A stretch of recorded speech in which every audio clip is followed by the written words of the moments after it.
know a young boy drowned here? He was my son, and today is his birthday. The 2009 Friday the 13th reboot, directed by Marcus Nispel, was a fresh attempt to breathe new life into the iconic slasher franchise, which had originally spanned over a dozen films. Produced by Michael Bay's Platinum Dunes, the same production company that revamped the Texas Chainsaw Massacre, this installment aimed to modernize Friday the 13th for a new generation, while retaining key elements that made the original series a cult favorite. You do realize this camp was closed down like 20 years ago, but I'm pretty sure the way the story goes, some woman, she went nuts, killed all these counselors, blamed them for her son's drowning. The film condenses many elements from the first few Friday the 13th films into a cohesive, 97-minute story that serves both as a reboot and a reimagining. It begins with a brief retelling of Pamela Voorhees' story, the mother who was the original killer in the first film, before quickly transitioning into the tale of her son Jason Voorhees, who becomes the primary antagonist for the rest of the series. This setup allows the movie to dive straight into the action, introducing Jason in his menacing, hockey mask-wearing form much earlier than in the original series. The plot follows a group of young adults who venture into the woods near the infamous Camp Crystal Lake. At first, we meet a group of campers in a prologue sequence that immediately showcases Jason's brutality. After this opening massacre, we jump ahead to a new group of friends looking to spend a carefree weekend at a lakeside cabin.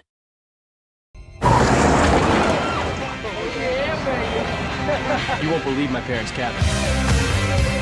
Here we are. Very nice, huh? In classic Friday the 13th fashion, these characters are largely archetypes. There's the jock, Trent, the nice girl, Jenna, the comic relief, Chewie, and a few other friends who serve as Jason's future victims. Meanwhile, a secondary storyline focuses on Clay Miller, played by Jared Padalecki, who is searching for his missing sister, Whitney, one of the survivors from the film's opening sequence. As Clay moves deeper into the woods, he crosses paths with Jason, while also encountering the other group of friends. From there, the film becomes a tense game of cat and mouse, with Jason stalking and killing the group in creative, bloody ways.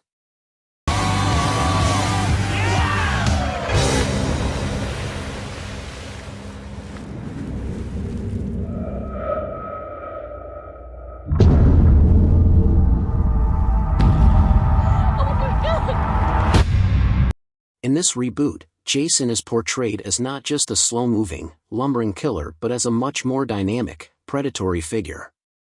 Played by Derek Mears, Jason is now a faster, more strategic villain, using traps and underground tunnels to stalk his prey.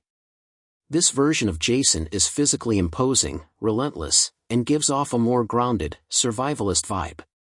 He's a hunter, which makes him scarier and more dangerous than the more supernatural versions seen in earlier sequels. Friday the 13th films are known for their brutal, over-the-top kills, and this reboot does not disappoint. The deaths are gruesome and diverse, including everything from machete impalements to bow and arrow shots, staying true to the series' legacy of inventive violence. It's called Camp Crystal Lake. Jason?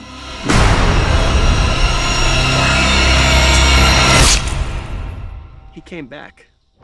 The practical effects and gore are top-notch, satisfying slasher fans who crave inventive and visceral death scenes. The film benefits from Marcus Nispel's eye for slick, polished visuals. The atmosphere is eerie and foreboding, with the film making excellent use of shadows, darkness, and the wooded setting around Crystal Lake. The cinematography helps create a claustrophobic, tense mood that keeps viewers on edge throughout.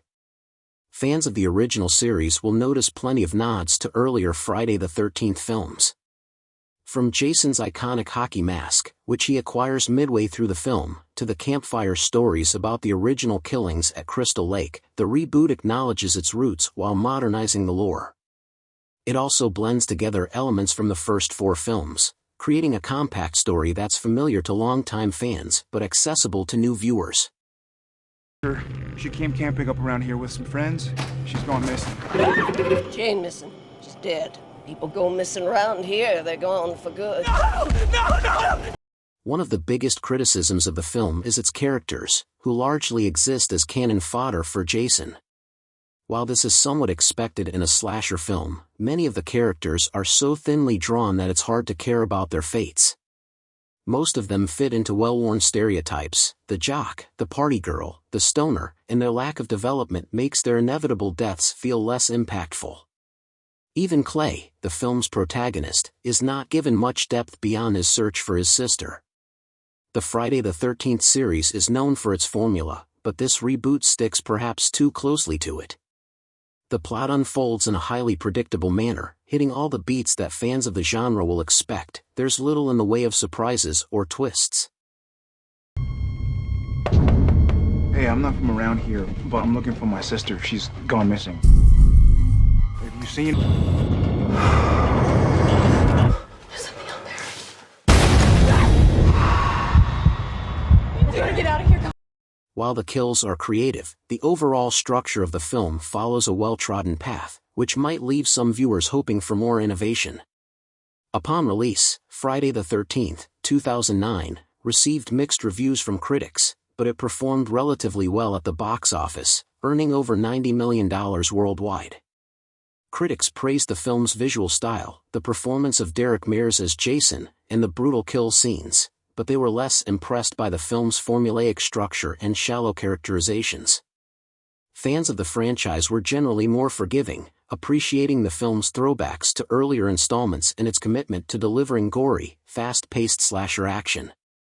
While it didn't reinvent the genre or the franchise, the film was seen as a solid, entertaining reboot that stayed true to what Friday the 13th fans loved about the series in the first place: Jason, creative kills, and a creepy setting. Come on, you guys. Oh my god. This place is called Camp Crystal Lake. Friday the 13th, 2009, is a straightforward slasher film that delivers exactly what it promises: Jason Voorhees in all his brutal glory. It's a slick, well-made reboot that combines modern filmmaking techniques with the familiar formula of the original films. For die-hard fans of the series, it's a nostalgic ride that ticks all the right boxes, but for those looking for deeper character development or innovative storytelling, it may feel like just another run-of-the-mill slasher. Ultimately, it's a solid entry in the Friday the 13th series, offering plenty of blood-soaked thrills, even if it doesn't break new ground.